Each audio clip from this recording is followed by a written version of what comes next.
घरोघरी मातीच्या चुली या मालिकेच्या पुढील भागामध्ये आपण पाहणार आहोत. ऐश्वर्या तिचे सर्व गुंडांना सांगते, तुम्ही काय झोपी गेले आहात का? आणखीन तिच्याही घरापर्यंत पोचलेलो आहे. ती कधीही तिला भेटू शकते. तुम्ही काय तमाशा बघत बसलेले आहात?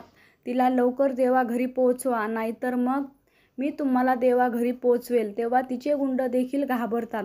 तर इकडे आपण पाहतो जानकी ही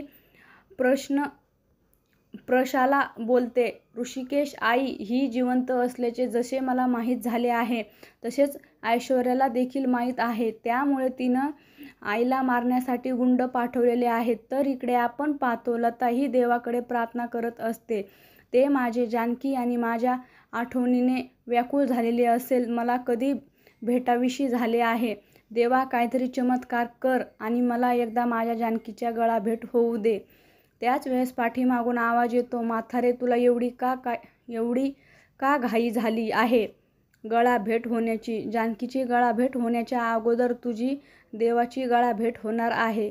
त्यावेळेस ऐश्वर्याने पाठवलेले सर्व गुंड हे लताला मारण्यासाठी त्या ठिकाणी आलेले असतात.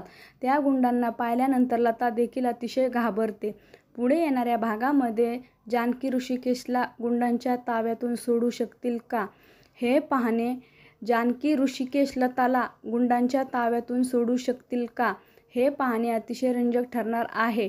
घरोघरी मातीच्या चुली या मालिकेचे सर्व अपडेट्स पाहण्यासाठी आमच्या चॅनलला लाईक करा, शेअर करा आणि सबस्क्राईब करायला विसरू नका. धन्यवाद.